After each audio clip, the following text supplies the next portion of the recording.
Welcome to David and David on Real Estate. Join us as we explore the ins and outs of the real estate market. Good morning, everybody, and welcome to the David on Real Estate podcast. And we are today on episode number 37. Wow, time flies when you're having fun. And today we are having a special guest, Richard Silver. Welcome, Morning. Richard. How are you? Thank you. So nice to have you on here. We've all got a big day tomorrow with the in-person live Buzz conference. Yeah. And we had Virginia on our podcast a couple weeks ago talking about it. And we talked with her off the podcast, on the podcast. She was always very excited to have you part of it. You're a big part of the event tomorrow, Richard, starting off bright and early in the morning, right? Yeah, first thing in the morning. I'll be there for 7:30, and I'm coming from downtown Toronto, so it's a bit of a chore to get out there, but I'll make it, and I'll be awake and ready to go. Well, that's why they invented coffee. Yeah, exactly. This is the first time in 2 years we've actually had face-to-face. I think the last time was February 2020 when a lot of us were at the OREA conference in Niagara. And right after that, everything shut down. It's nice to get back to the person and see all the faces. And I think everybody's been just itching to get together. We had at Sutton Summit, we had our award ceremony the previous week, and just the buzz in the room and seeing people's smiles and be able to count their teeth as you're talking to them. It's just such a radical concept, right? But I think we're all itching to get back to that normalcy and to get back to how things used to be. I think people are going to be going through their closets today to find out if they have clothes that still fit them, and if they're not, they're, other than sweatpants and sweatshirts, and so it'll be interesting to see that actually, has anybody gained weight? Has anybody lost weight? Has anybody, done anything that's changed their appearance? God knows. Well, so, you get to make a fashion statement just with your glasses, Richard. Fabulous. Yeah, they're my Zoom glasses. I always found that if you go to a conference or you're with a group of people, if there's something that makes you stand out a bit, then they always go, "Oh yeah, the guy with the purple glasses or the green glasses or the turquoise glasses." So these are my turquoise glasses for Zoom. So, but I'll wear them tomorrow for you. Cool. Richard, tell us a little bit about yourself. I mean, I was reading your About Me section in your website and going through some materials online. And you have an amazing history in this industry. Yeah, I've been in the business for about 43 years. I started, believe it or not, I was a performer. I used to do television shows. I was one of those backup dancers, or stage shows, and I had a bit of a challenge with a hip that I hurt during a rehearsal, and I was going to be off for 6 or 8 weeks. And I was absolutely a novice, but I just bought a house, and I thought, you know what, I better learn about real estate. And before you know it, I was in real estate. I was making more money than I'd made the years before as a dancer. That's for sure. And I just took off. And then about 20 years ago, after I'd already been in the business for 20 years, I decided, it's time to start to give back. So I got involved with the Toronto Real Estate Board. Then I was a director there. Then I was a president there. Then I went to the Canadian Real Estate Association. So I got to travel across Canada and meet all sorts of people with all sorts of different agendas and issues as we crossed Canada. And then early on, Virginia and I first met. I was going to the Inman conference about 15 years ago in New York City, and she came, and I basically introduced her to a lot of people, and we did what we call a real estate bar camp. And we came back to Toronto and we started doing real estate bar camps, which is basically, the precursor to the Buzz conference. After about 4 years, though, I just, everybody was doing these sort of, conferences that were basically dealing with all sorts of discussions around everything, and they were unconferences really, and buzz conferences sort of like that. It's we pick the topics, we get the people to speak on them, and hopefully it's of interest to the people who attend. It's usually about the business, what's happening, prop tech, what's happening legally with Prex and public personal real estate corporations. And it's usually, there's usually something for everybody at these conferences, and especially the networking. That's the biggest part. I remember the first time I went to Inman Connect, probably about 4 years ago. I don't think I could sleep for like a week after the conference ended. Like, I mean, it's just, there is so much information, and there's such a buzz created, and you're rubbing elbows with some of the top performers and the top personalities, in the world at the Inman conference, right? Because I mean, they put in, a very special event. To anybody listening that's in the real estate industry, highly recommend that you go and you attend. They have 2 conferences, one in New York, one in San Francisco. They are both absolutely mind-blowing, fabulous. You get to talk to the newest companies out there. You get to see the newest products, and they really, Brad really gets it. He understands the industry, and I love how he puts them together. They're very short, they're to the point, they're high energy. And Virginia, to her credit, she structured her conference in a very similar fashion. And I remember the first time I went to Buzz, that happened 2 years ago, and I mean, it was very similar, and it was so nice to see somebody doing it on the same scale here in our market, and bringing all the influencers under one roof. Well, what's great about the Buzz conference as well is it actually is. Everybody volunteers their time. That goes without saying. We rent the space. That's all paid for. Food is paid for. But I mean, it's very low cost. It's just around $300 for the attendance. And, that really is, you get to shake hands and meet a lot of people in the business, but you also get to hear from, some of us who are legends. That means we're old. And some of us who are brand new kids on the block and, been in the business 2, 3, 4 years, and they're just, hitting it out of the park. And we want to know why and what makes them different. So there's always things to learn from people who are successful. And, one of the things I've been very lucky with in my business is I've really forced myself to try almost everything. Certain things work, certain things don't work. But I think having had the experience, and I can go back to a conference and say, I tried this, it didn't work. I tried this, it did work, and that kind of thing from somebody out in the field, I think is very helpful. I know it's helpful for me when I listen to other people. Yeah, it's a given that the people they have speaking there, maybe present company included, are all successful in some degree. They don't invite people that aren't successful or haven't found a way. But like you say, Richard, it's good to hear from people some honest reflection on what didn't work, because I think we've all gone through some of that in our careers. Everybody does. So you can't just go up there and say, oh, I'm a superstar and this is how I did it, because nobody's really got that story. Everybody's got failures along the way and trial and error. Right. And they really need some honest feedback from the people that are speaking. One of the earliest panels that I ever was involved with, this is many, many years ago. And I've tried to keep it in keeping with the panels that I do, is it's always great to have somebody who's very successful and they've done it themselves and they've pushed themselves. And then there's that one person who doesn't really know what they were doing, but they outsourced. And that outsourcing is just as important, because they tried to find the right person to do the job, and they let that person do it. And they're always a very interesting part of the conversation, because rather than somebody, I mean, I used to write my own blogs constantly. I used to write my own website. I used to do everything myself.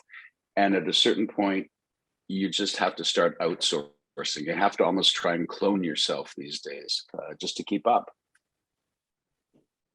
Yeah, you get pulled in a lot of different directions in this business. And, Yeah. as a sole entrepreneur, which a lot of realtors still practice real estate with that mindset that, hey, it's me, and I'm going to tackle it all, right? Like I'm out there showing appointments. I'm out there, like the little things we don't even think about, right? Doing my own taxes, right? Like it's everything that comes along the way with running your own business. And you know what, you get burnt out. There's a man out there who I love by the name of Bruce Turkel, and he has written a couple of books. And one of the things he says, and I'd tell you the same thing, David, if you don't have an assistant, you are an assistant.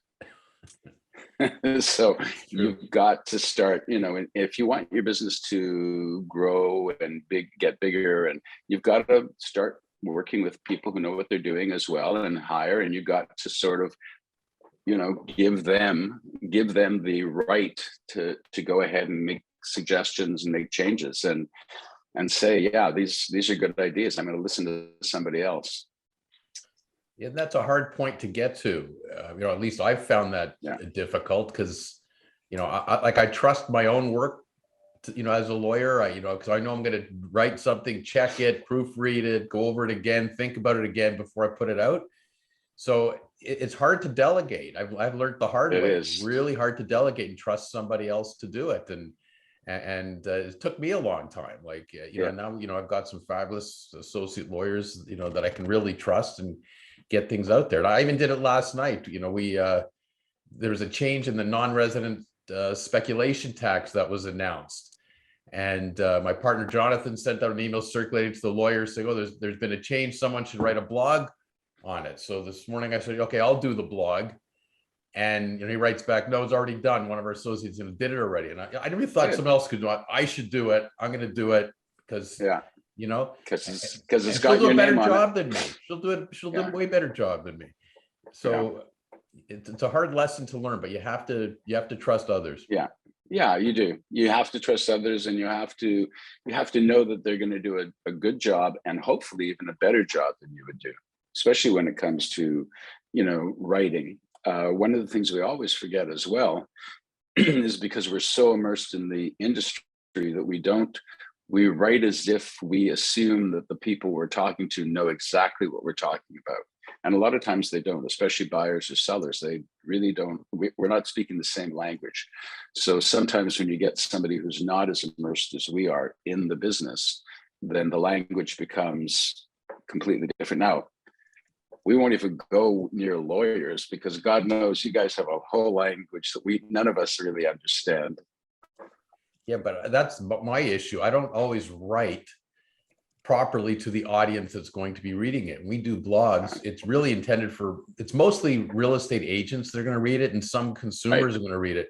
I tend to write in legalese. I know. I'm an old legend, as you say. I know. So I tend to write that way. So it's better for me to give it to one of the associates because they can write in person speak that someone can actually understand if you're, for the intended audience. They do that better than I do it.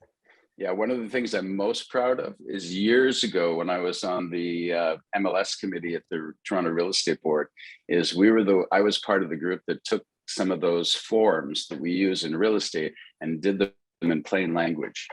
And those plain language forms have been a big help for all of us. It's very hard once you've read those plain language forms to not understand what's going on. Believe it or not, I just bought a place in Puerto Vallarta. It closes tomorrow. Oh, and they sent me the deed and the document. And I'm going, what the hell is this? It's like, it's number one, it's all in Spanish, but even when I do the translate, I'm just shaking my head. I have no idea what it is. All I did is I had to check to make sure my name was right, my address was right, everybody else was right, but that's it. But the terminology, who knows? Real estate is just going crazy in Puerto Vallarta. One of my business partners on a venture I'm involved with lives out there, and he actually closed on his house yesterday, and he told me that in the last 4 months since he signed the agreement to purchase to the time it closed, that his house went up $125,000, and there just continues to be just really high demand for real estate there.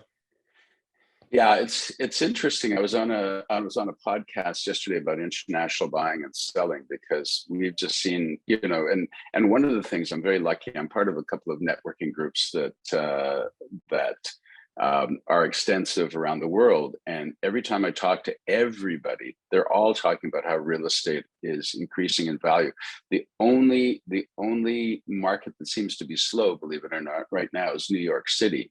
But above and beyond that, everybody is talking about how the prices are going up. And all you have to do is look at the sales on MLS these days, and you're going, oh my God, that was $999. It just sold for $1.3 million. That was $984. It just sold for $2 million. I mean, outrageous pricing. But yes, it's interesting in that it's not just Toronto anymore. It's the whole province. Even when I've talked to agents around the province, they're all going, multiple offers in Bancroft and, such as, and I'm going, yeah, how do you like it now? Because years ago, they used to laugh at us and say, you Toronto agents, blah, blah, blah, blah, blah. And you're doing really well with these multiple offers. And we're going, it's not a lot of fun. No, it's multiple offers. Yeah. Multiple offers. If there's 20 offers on a property, guess what? 19 agents get out there, they do the work, and nothing happens for them. So it's great to be the winning agent, but that doesn't happen that often. So all of a sudden now you get outside of Toronto, and I go, well, how do you like multiple offers now? And the agents go, not so much. It's not as much fun as we thought it was going to be. And it's true. Richard, where do you see real estate prices? I mean, you've been in the business for 42 years. I mean, your perspective on the industry is immense, right? Yeah. Where do you see real estate prices going in the near future, in the medium future, and long term? Well, it's all location based, obviously, but I still think that prices, I think one of the things that I've started to realize, and maybe it's because I'm older now or whatever, I look back at when my parents bought, or when I bought my first house. I bought my first house with a friend of mine. The two of us bought it together. We were not, we're two separate people. We bought this house. We sold it. My parents lived with my grandparents for 8 years after they got married, and stayed in the same house. So you had multi-generational houses at the time. People are not doing the multi-generational thing anymore. Young people they want to move out, they want to have their own house. And I think just in general, we're underhoused in Canada, and probably in the States as well. If you go to China, you've got 3 families living in one apartment. You go to India, 3 or 4 families living in one apartment. You go to Toronto, and if 2 people have to share one bathroom, they're horrified. It's got to have 2 bathrooms. It's got to have, I remember selling houses in Cabbagetown, and the original owners would walk in and they'd say, when I grew up in this house, and when my parents lived there, there was my mom and my dad, and there were 4 kids, and my dad had the basement, and the house had 1 bathroom, and we survived. And now, if people don't have a new modern bathroom or more, if you have 1 bathroom, it's a problem. Yeah. People won't accept it anymore. So I think we're underhoused. I think that has to change. I think the government has to relax a bit on some of the great thing now is these garden suites that are now being allowed, the laneway houses. Hopefully that'll make a change. And God knows, right now in Toronto, there's about 225 cranes in the air right now. So it'll be a big change to the way we live, but I think it's just coming. It's as I said, we're underhoused, and we're very popular as a location for foreign buyers, for schooling, for people who want to come to Canada and just have healthcare, be in a safe, relatively safe environment. there was a time everybody wanted to go to the States, and now people, a lot of them just want to go to Canada.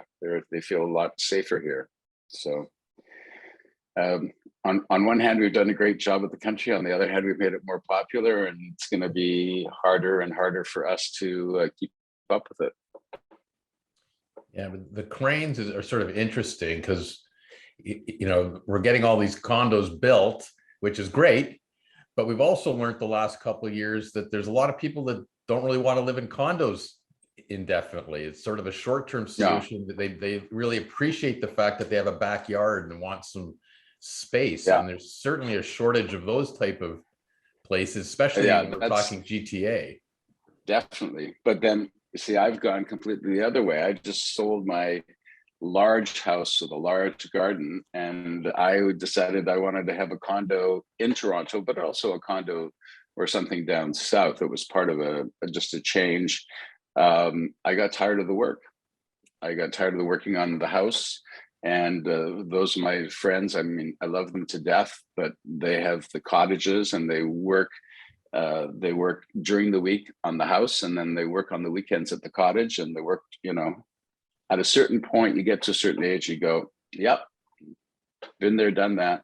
It's time to really simplify life. So that's the stage I'm at, but and that makes sense. Yeah. But I'm sort of referring to some of the younger generation. Oh yeah. That, thought, okay, I'm going to buy a condo, and then then get married, then we're going to have a kid, and we'll buy a 2-bedroom condo, and maybe we'll have a 3-bedroom condo when we have a second kid. And because we love the downtown lifestyle, like a New York type lifestyle.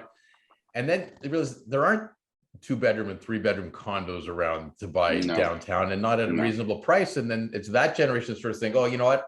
I'm back to liking the idea of a backyard and be close, walking distance to a good park and a good school. Oh, for sure. And then go find that right now in the city. Go find that. Well, you have to drive until you find it. That's the problem. Until you can afford it.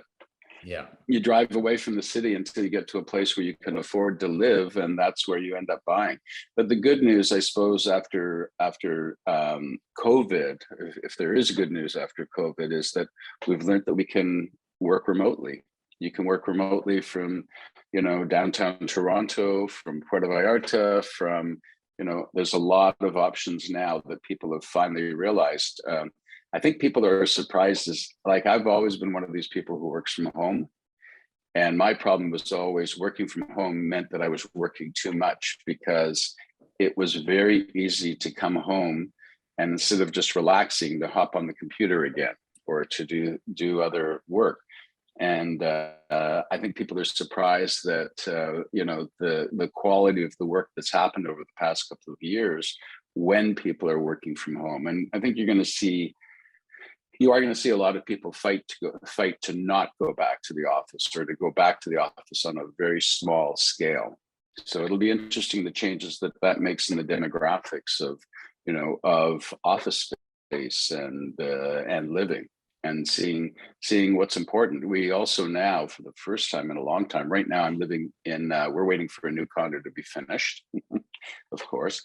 And we're living in a REIT that was built by one of the companies that is just building, strictly purpose-built rentals.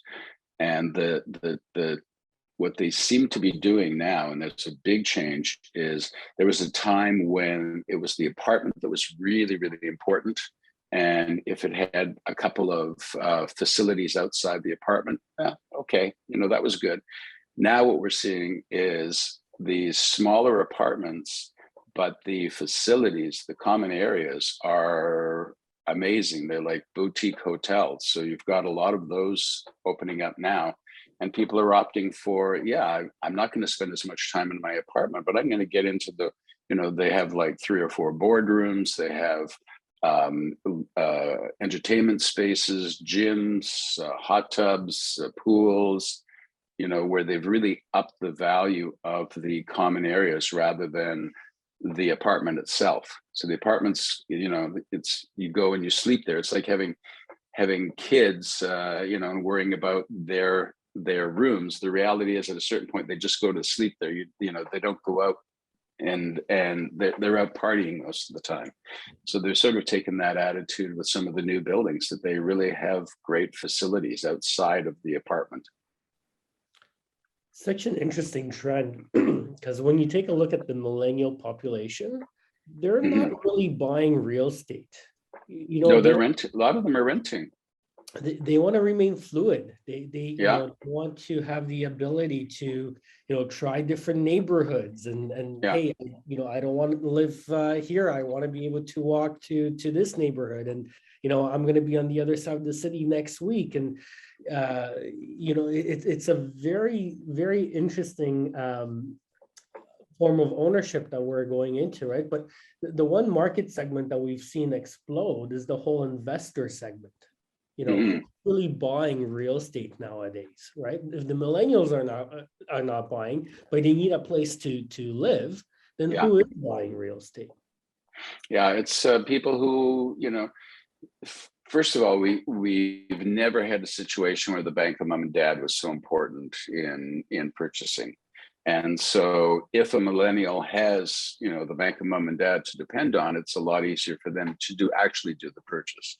But if not, then they're renting and they're having a lot of fun in some of these newer buildings that are purpose-built rentals.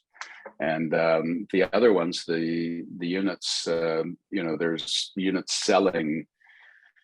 The building I bought in, there were 1,300 offers and 300 suites. And most, you know, I would think a lot of them were investors. There were a lot of people who were buying to live in them or eventually live in them. But, you know, a lot of the new condominiums, by the time you actually put in the offer and by the time it closes, it's 4 or 5 years. And, you know, there's a lot of life changes, you know. You didn't have a girlfriend, you do have a girlfriend. Not only do you have a girlfriend, you now have a wife and you have a child. So that 1-bedroom apartment is not going to manage, but maybe you keep it, you hold on to it and you lease it out. And then, you know, hopefully at one point you get to sell it and make some money and do well on it. Yeah, that's why the assignment market is so strong right now. We're getting inundated with assignment transactions just like that, because I know people were buying 3 years, 5 years ago. Some of them, like you say, Richard, with the intention of actually living there, but a lot has changed in 5 years, and people, you know, that did intend to, you know, now say, no, I don't want to live there anymore. My circumstances have changed. You know, what are my options? And one of them is to assign it, if to assign, able to negotiate. So that's a really active part of the market right now. And I leave that totally up to you guys. I just say, look, guys, you know, here's the lawyer. I'll help you with this, but we're going to let the lawyer handle it, because assignments are, you know, they're not easy. They're very complicated, and they need somebody who knows what they're doing. And the first thing I do is say, you know, we can look at this, but you're going to go to a good lawyer who understands assignments. Yeah, we actually get referrals from other lawyers on assignments because they don't want to do it, and we do them. And because, you know, most that do them hate them. Even certain clerks in our office, you know, don't hate doing them too. But we have enough that do really like them and they understand them. Either do them or you don't do them, because they're a nightmare. So they are a nightmare. They are a nightmare, and it's you know, my intention was to always live in it. I bought it. My intention was to live in it. I think there's going to be a lot of owner occupieds, but it may take a while until it gets up to that, you know, that amount of people that are owner occupieds. But you know, still on the other hand, you do need a place to live, and some of the buildings and the builders. There's another major thing that I think is really, really important. We all get caught up in the plan. So look at the plan for this, look at the designs for this, etc. I think we need to do a little bit more research on the builders. What's their track record? How long have they been around? Talk to people who bought in their last 3 buildings. Did they get what they were wanting? Did they get what they were promised? You know, and I think that really brings down the number of builders that people might go to, because, you know, builders are wonderful. They're developers. They love the project that they first launch. But by that 4-year, 5-year time, when it gets to be the point where it's getting finished, they've moved on to 3 or 4 other projects. And oftentimes people are not happy with what they've got. And that has to be, you have to know that the builder has a track record and that people are happy with it. And, you know, if the plans are not the best plans, you can make them the best plans. But it's more important, I think, to, you know, choose your condo by the builder rather than the floor plans or the look and design. Yeah, that's great advice. And you know what, you've got some builders now that are getting pretty creative in the way they're doing things. So there's always concern of clients, if I'm buying something that's 3 to 5 years, are they still gonna be in business? Are they gonna have the financial strength to actually put a shovel in the ground and get their financing? And what happens, my money getting tied up? So they got those concerns. Now there's builders are actually putting clauses in their agreement of purchase and sale, knowing that it's a 3 to 5 year window, that gives them the right to come back to a buyer years later and say, we're going to terminate you unless you're prepared to, we have the right to renegotiate and resell this to you basically at a higher price. And we'll come to you and give you the option to stay in at a higher price, or we'll give you back your deposit money and move on. And there's clauses we're finding right in these builder agreements, purchase and sale, that basically say that. Yeah. And it never works the other way. If the price goes down, if the market goes down, we're prepared to give you a reduction in your purchase price. But that's why I'm always horrified by somebody who tells me, I went to a builder, I sat down in their office, I entered into an agreement of purchase and sale. They said I had the 10 days and I saved money because I didn't take that information to a lawyer. And I go, no. First thing you do is you take it to a lawyer, you find out, you have them review the documents, you make sure everything is as it should be. Because at the end of the day, I'll tell you, I've always pushed my clients, if I find out that they're in that 10-day period, that they take the documents to the lawyer, have them reviewed, and have the lawyer do any amendments that need to be done, so that, you know, charges are fixed. There's a number of ways that a lawyer can be involved, but that's the best money you'll ever spend, is that 10-day period. Yeah, and I can tell you what we charge. Like, our standard fee is $250 to review a builder's agreement of purchase and sale. So they're going to make that up in a second, usually just with finding one adjustment to put a cap on it or something. Like, yeah, you know, done. It's paid for already. Like, it's easy. But what about their assignment rights or the rights to lease it, or the, you know, there's so much involved. Like, it just doesn't make sense to not have it reviewed. Oh, you got to have it reviewed. You have to. And you know, there's a lot of people like myself. My first question is, you know, what is there a dog policy? Can I rent? You know, can I rent it? You know, if I'm going to be gone for 6 months of the year, can I rent it to somebody else? A lot of those things, they'll have to come up in the documents, and you'll have to have somebody who knows what they're doing to read them. And money really well spent.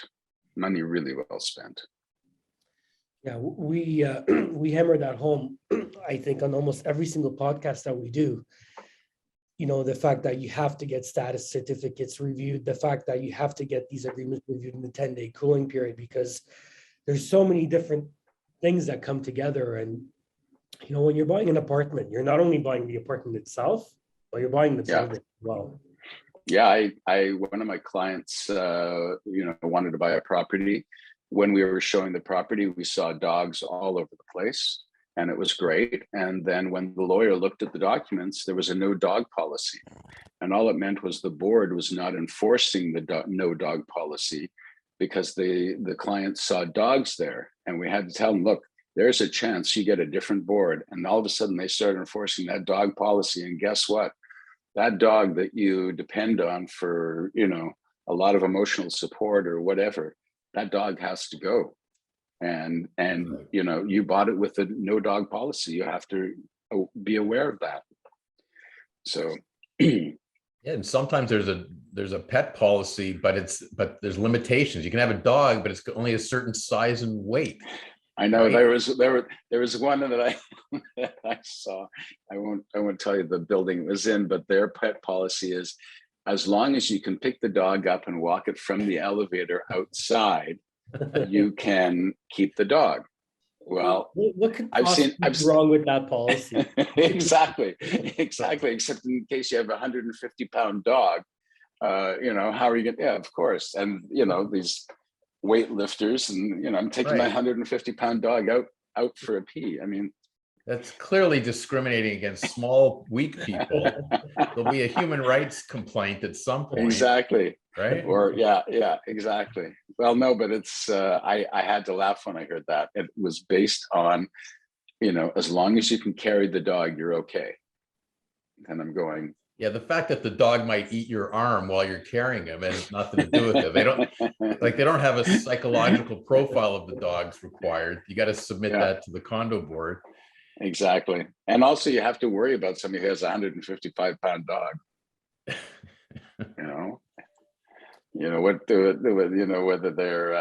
Whether the dog is a biter or a fighter. Anyways. So it's those policies are, it's important to really review those documents. It's I can't tell you. Richard, I wanted to switch gears a little bit and Sure. just tap into your experience a little bit. I mean, you've been involved so much in organized real estate, right? Mhm. And sometimes I find myself as a realtor and a broker owner, kind of questioning, what are these organizations there for and how do they really impact me on an everyday basis, right? And sometimes we can be really removed away from CREA and what they do on an everyday basis. Can you take us through a little bit and talk to us about, why should we really pay attention to CREA? Why should we be paying attention to OREA? Why should we be paying attention to TRREB? And why are these institutions so important? I can tell you one of the major ones is the MLS system. And that the minute you get outside of Canada and the United States, it's a dog's breakfast. Canada and the United States has an MLS system that basically works. It works well. There's always going to be issues with it, but sometimes you get into other countries and there's very little cooperation between agents. You want to see a property, you have to go to the listing agent. They don't even have licensing. I can tell you that in Mexico, when I just bought, there's not really any licensing requirements. The only requirement you have is you have to have worked for over a year and fill out a couple of forms so that you can become a member of their MLS system. But that's the only thing. It's nothing to do with, with going and taking courses and understanding how to write offers or, what the pluses and minuses are. So basically at the end of the day, first and foremost is the MLS. And I think that's really important. And then, historically, there are issues that come up, changes, how to do things like multiple offers, how to, what we do when it comes to representation, all of those things. They were basically, they're basically set originally by the real estate boards, and now I think RECO or the councils are basically in charge of a lot of those things. So I look to somebody like TRREB and I look at the format of the MLS, and that's really important. Is it easy? Is it easy to do a CMA? Is the data up to date? Then I look to CREA, and I think CREA is in a really interesting position because CREA basically deals with about 100 different boards across Canada. And I was on the MLS and Technology Council for CREA for a long, long time. We have realtor.ca, and a lot of the agents, I don't think, really appreciate how important realtor.ca is. Realtor.ca, very early on, we made a decision, or there was a decision that was made that it would not have advertising.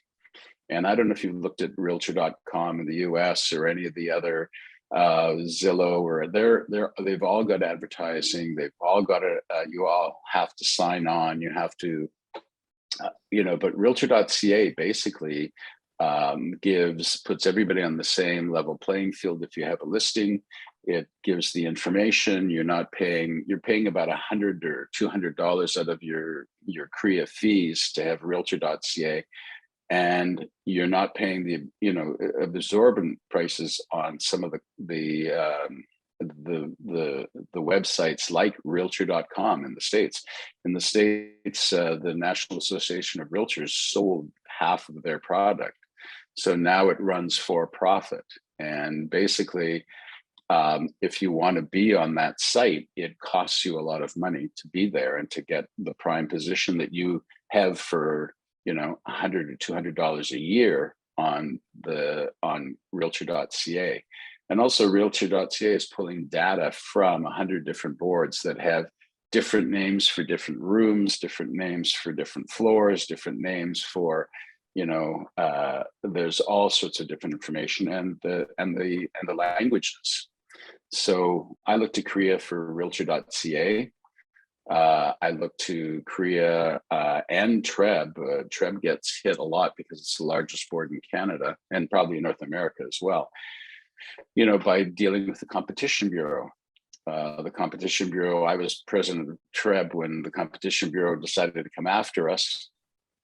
And, we spent a lot of money fighting the Competition Bureau over issues that really should have been dealt with by the Privacy Commissioner and the Competition Bureau. They wanted information that we knew would put our members in jeopardy because of privacy issues, such as the name of the seller, such as what commission you would accept as the buyer's agent, such as the price that it's sold for before closing. A lot of things that we hold dear and try not to disclose on a public website. So those things have changed over the years. Yes, but organized real estate, it does have a job to do. But I think part of the problem that we see as well is we just have to make sure that each of the bodies, whether it's CREA or OREA or TRREB, they're just respectful of the laneway that they're in. TRREB, obviously, for a good part of Ontario, OREA for the province of Ontario, and CREA for the government. 3 levels of government. You have 3 levels of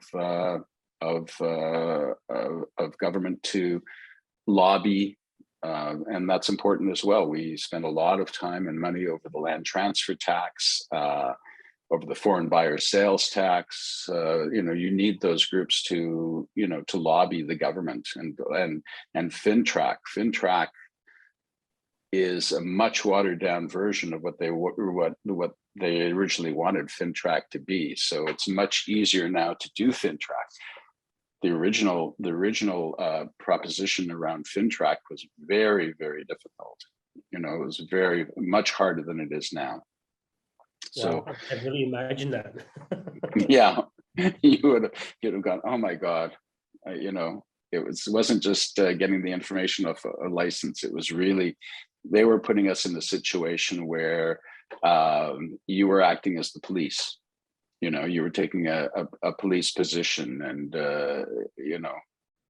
I'm sure David, Mr. Korman will tell you that's not your job. Yes, you have to look at some documents, but to make a decision as to whether somebody's the money, the finances are legal or illegal, or so they do a good job. They really do. There's frustrations always, but they do a good job.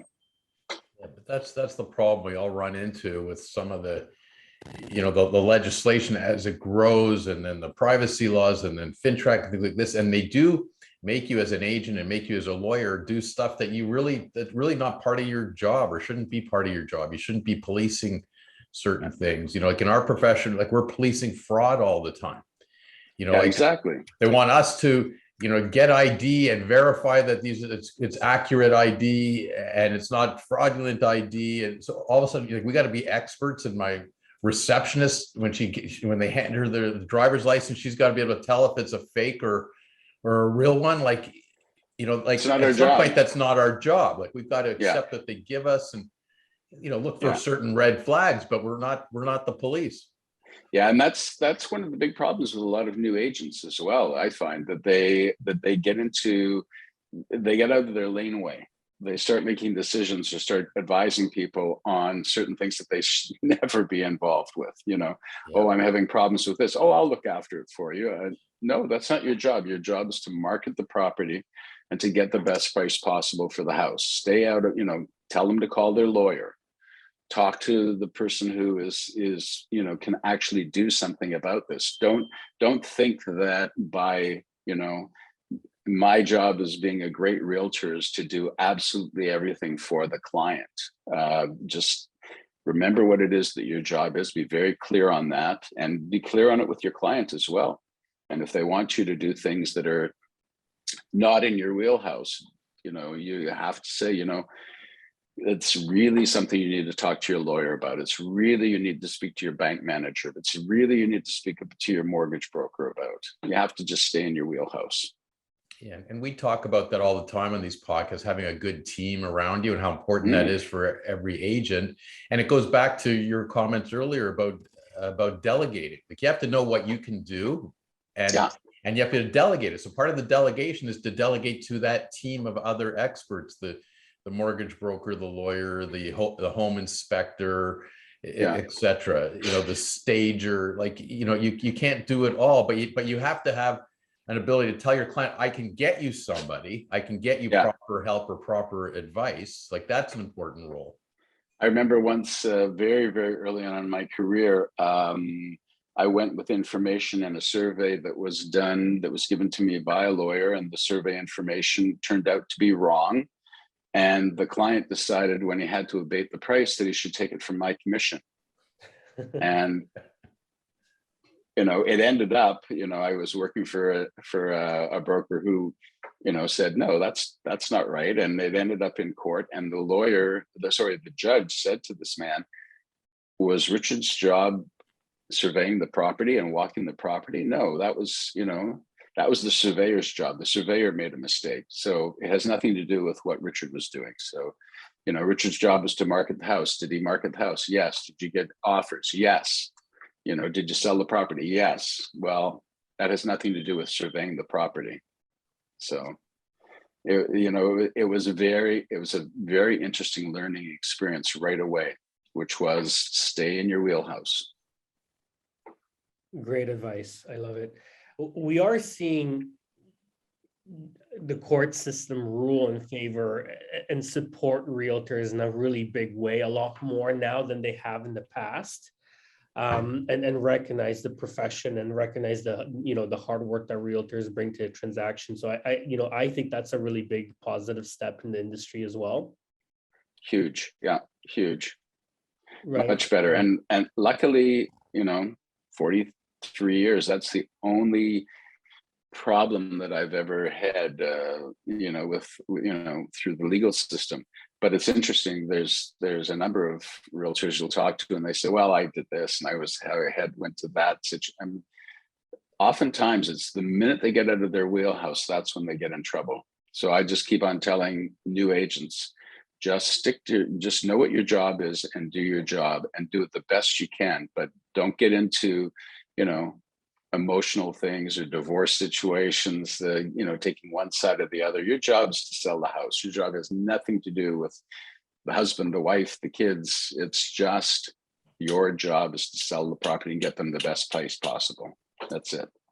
Well, the courts should support real estate agents, and I'm all in favor of that, because the agents, every listing agent they're signing and every agreement of purchase and sale that they're negotiating, it basically says, I only get paid as a real estate agent upon successful completion, not getting an agreement signed, only if the transaction closes, right? Exactly. They're already putting themselves out there. Like, my job is to get this closed, not just sold on paper, but it's got to get closed. Otherwise, I'm agreeing that I don't get paid. It's different from my profession. I want to get paid whether it closes or doesn't get closed, but I'm getting paid for my time and effort. It's different, right? Yeah. But for you agents, you only get paid upon successful completion. So do it right, get it closed, and because that always should be the focus, right? It should be. You want qualified buyers, qualified sellers, get it closed. Yeah, and stay out of the personal issues. There's because oftentimes selling a property is very, very, very, stressful on the parties involved. Either they're buying or they're selling, and you just have to remember what it is your job is, and that is the marketing of the property and getting the best price possible. That's your fiduciary duty to the buyer and the seller, and above and beyond that, it's not your job. You really have to be aware of it. Richard, you're a technology lover. Reading a lot about you online, you look at a lot of new technology. You mentioned that you implement and you try a lot of new things. Tell us some of the technological trends you are seeing in the industry. Well, my biggest hope is that I get cloned very fast. I want somebody to clone me so that I'm not doing all of the jobs. And so I'm seeing a little bit more of that. I'm seeing, I'm now working with a company that's called Sales Tool Pro. And what it is a CRM. And rather than, customer relationship management, rather than getting up in the morning and looking at your screen and it says, call so-and-so, call so-and-so, call so-and-so, or it's so-and-so's birthday, or it's, Easter or whatever the Passover, whatever the holiday is. This basically, once you set it up, it sends those messages out to your clients automatically. Happy birthday. Are you having a great time? And it's not the reminder that you get, it's the response that you get from your client now. So it just takes one step away from you in the morning. So that list of things that you have to do in the morning that you never really get completed gets done automatically. So I'm looking at the next stage of that, which is cloning myself completely, and I can, be on a beach someplace. But there's some really interesting things out there. There's a lot of noise on social media these days. There's a lot of people out there. I was one of the early adopters of social media. I remember teaching agents, 15, 20 years ago, and having people say to me, a website? Do we really need a website?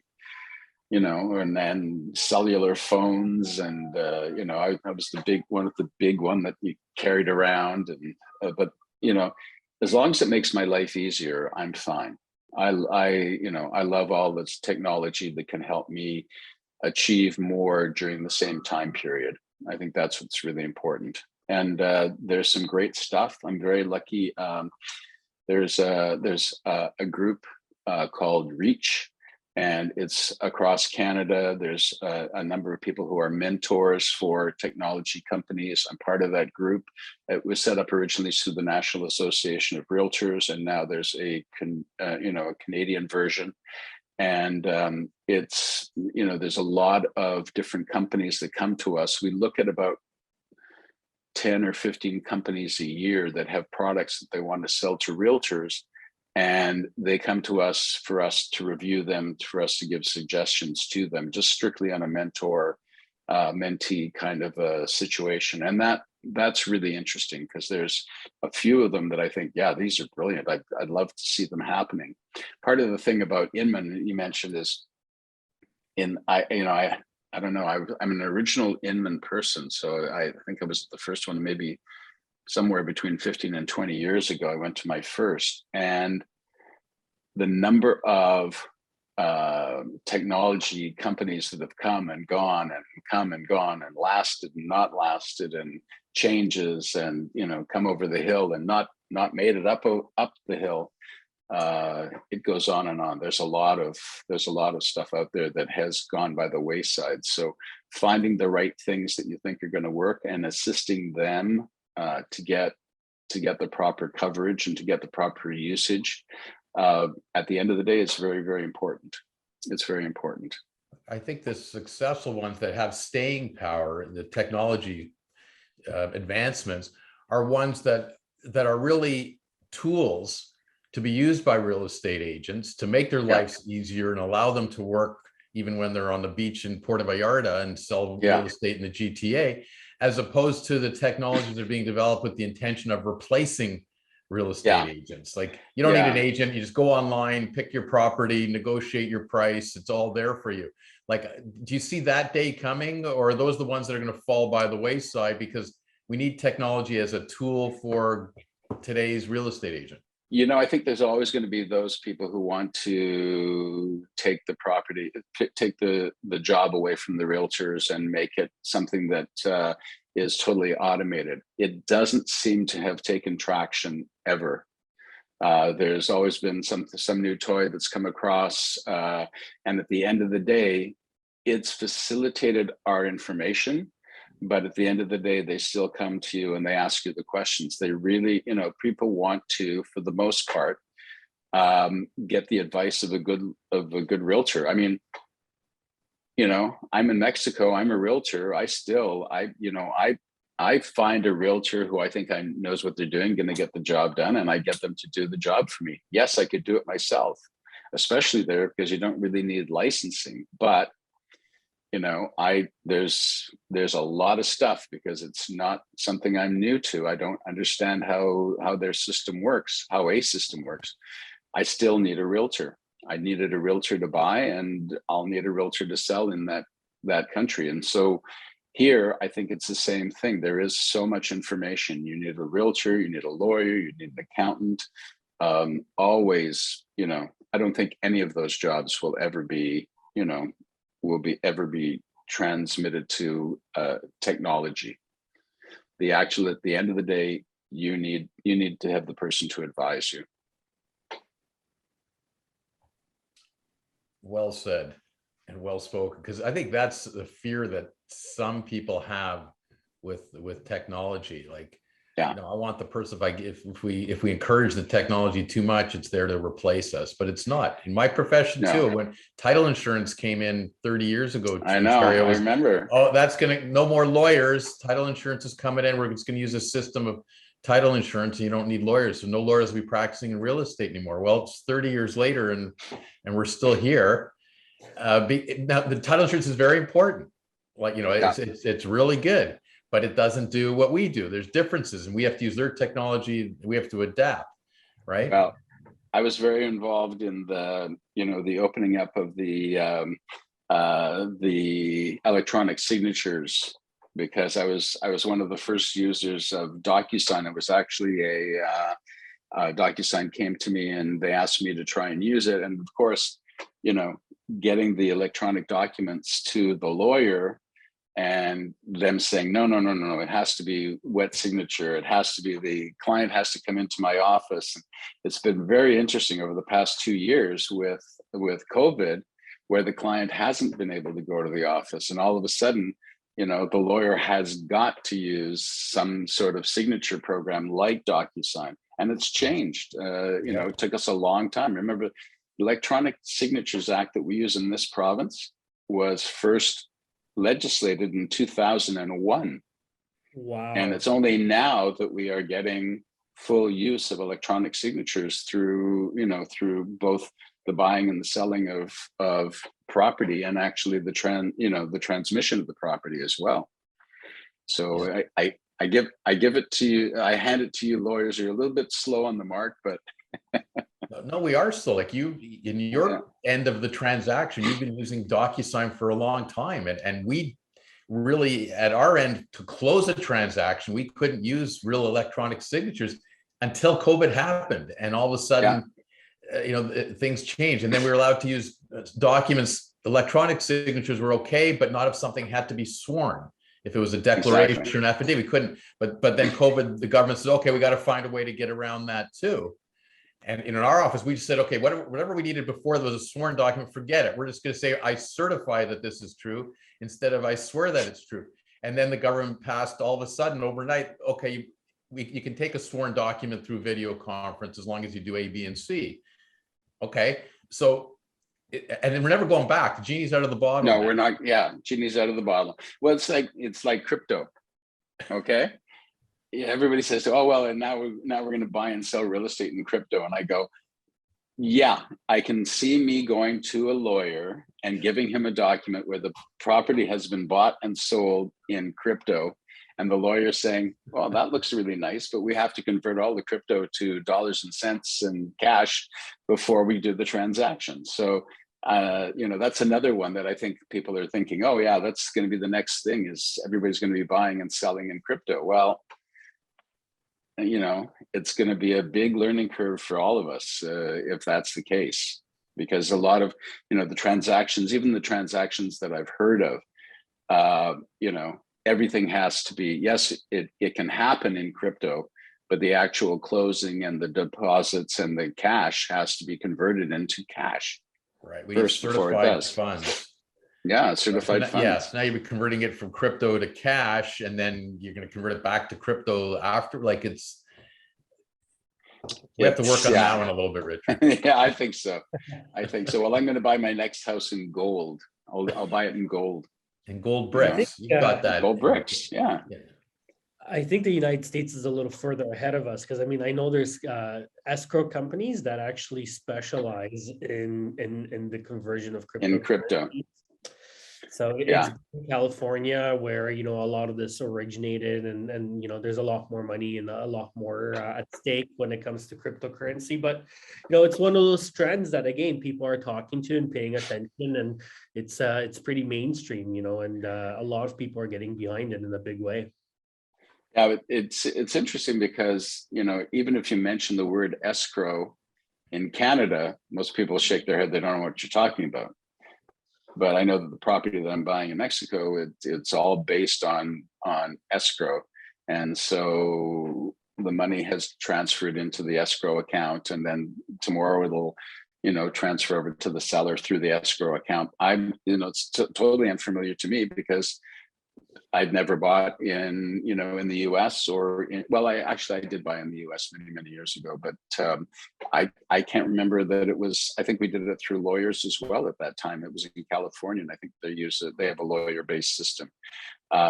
Now in the United States, for the most part, a lot of the transactions are done through title companies and through escrow, and you don't come to face with your lawyer. It's quite interesting. Yeah, in Quebec we do notaries.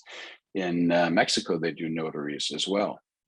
So the lawyer will make suggestions as to the legality, but it's the actual closing that happens through a notary. Right.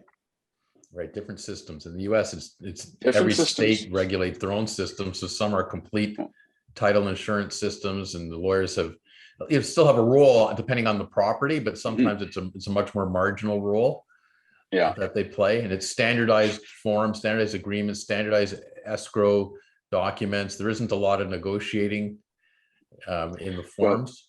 Well, even in Canada and Quebec, they don't have common law. They have, it's based on Napoleonic systems. So, you cannot be a common law spouse in Quebec. You don't get married, that's it. But here in Ontario, you have the common law, 3 years or issue, I think it is, which I love that terminology, issue being a child. So after 1 year, if you have issue, which is a child, you're common law married. But it's very, very, it's interesting. Law as you travel around is fascinating. Well, and it changes too. So we're very interested to see you tomorrow, Richard. So just give us a rundown of what you're doing tomorrow, because I know you're on a few different panels. You're moderating. I'm moderating mostly. I'm only actually sitting on one panel, and that's the panel on legends, which we know what a legend is. You get to a certain age or length of time, so you become a legend. But no, one of the first ones I'm moderating, which is really exciting, is from some of the young, newer guys who are doing really, really, really well. And they have different sort of business models. So we're going to look at the business models. We're going to talk to them. We're going to find out. It's going to be a lot of rapid sessions. The sessions are like half hour. It's going to be a lot of information. The second one I'm doing one with Natasha Koifman, She's been involved in a new project that's happening, and there's a different kind of marketing that's going around it. She's going to be on the panel. They have, somebody from Lantera. Then I'm doing another session. I'm part of a group of high net worth individual agents. So a lot of us deal with the high net worth people, and we use a system called Realm Global. And that's going to be very, very interesting. Realm Global, it's not the realm that Toronto Real Estate Board is talking about. It's another one. It's an organization that's real estate agnostic as far as brand is concerned. So we've got 100 and some odd different brands who are members of Realm. And it basically allows us access to a high net worth database called WealthX, which basically tracks the top 500 people in the world who are, multimillionaires and billionaires, and basically tells you what it is they own, where they own, what they buy, what they sell, what their hobbies are, and all the people who are involved with them on boards, et cetera, et cetera. So it can give you an in to connect with that person, give you information before you meet them. And God knows, sometimes you deal with somebody who has quite a bit of money, and you have to sort of have an idea of what are their interests, what are they not interested in? Do they like lake properties? Do they like farms? Do they like cars? Are they car collectors? Are they watch collectors? So it gives you a way of touching base with them. Or you can pick up the phone and I can call David Gorski and I say, David, I see you're really good friends with so-and-so. Can you introduce me to them? Because I have a property that I think will be great for them. Amazing. So it's a very interesting group, and that's Realm Global. And we're going to be talking to those people, and also there are people like myself who have made a hobby of, going to conferences, meeting people, networking, and, I tease people and I say I would go to the opening of an envelope, but it's pretty much true, because networking is it's a great source of business for all of us, and so that is one of the things we're going to be talking about. There's a session. I think you're doing a session on the PREC, aren't you? Yeah. So personal real, which has been great for me, because I have been terrible about my business and establishing what's personal and what's business. And now it's so much easier with the PREC. It's so much easier with a business, credit card, a business account, and it just, it's much more professional than I've ever been in my life about my real estate, my real estate business. I mean, you guys, I guess, as a lawyer, have been doing it for years, and you've been able to be incorporated. But for realtors, it's a big learning curve. There's a learning curve for us too. It's not that many years, and we were allowed to do it, and doctors and dentists and why not real estate agents? So it was a long time coming. And once it's set up and you start getting used to it, it really makes a lot of sense, and it actually makes your life easier, and it certainly makes you much more tax efficient. That's for sure. Yeah, and also, what I like about it more is it seemed that everything I did went into a great big pot of both personal and business, and I never really realized what the difference. I mean, yes, I had to keep track of all my expenses and but this makes it much more business-like and much more understandable. And it's been a long time coming, and I think it'll help with the professionalism in the businesses. Having a personal real estate corporation. Yeah, no, that's a session that we're really looking forward to, and we're actually a really great accountant with us as well, Brett Straitman from SLF, and he's phenomenal, and I can't wait to hear his perspective, and it's going to be a great session. There's going to be a lot of really great sessions tomorrow. I'm really looking. Oh yeah, there's going to be tons of stuff. I mean, there's always people who are going to say, oh, I didn't get anything out of that conference. But I think if you just come with an open mind and you listen, I know I'm going to learn a ton of stuff, by listening to other people and asking questions. And the other thing I think is really, really important is the attitude you have when you get to the location. And I always say that going to a conference is like going to the prom. If you stand on the sidelines, you're never going to meet the love of your life. But if you get into the middle of the room and you start dancing with everybody, there's a good chance that you might meet that person. So, I think what people do is they go and they spend a lot of time, they haven't seen this person. And so they spend the day with a friend.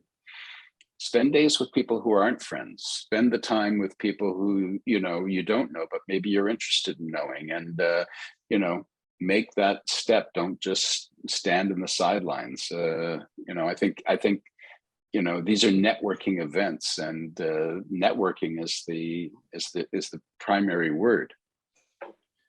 Richard, if I only had you as my wingman when I was in high school, I think I would have been better off.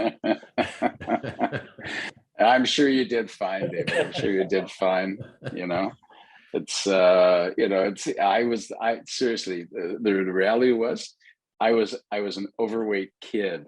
And so most of my high school, I was the person standing on the sidelines and watching everybody have a great time. So I think that's why I can be critical of it. Yeah, thank God the high school is not an indication of real life, because I would be in trouble. Yeah, it's interesting, but you know what? Those are learning times. Those are the times you actually learn, and you say, yeah, this is what I like. This is not what I like, and those are great years to establish your personality. And well, truth be told, I was in the middle of the room, and I found my wife, the love of my life.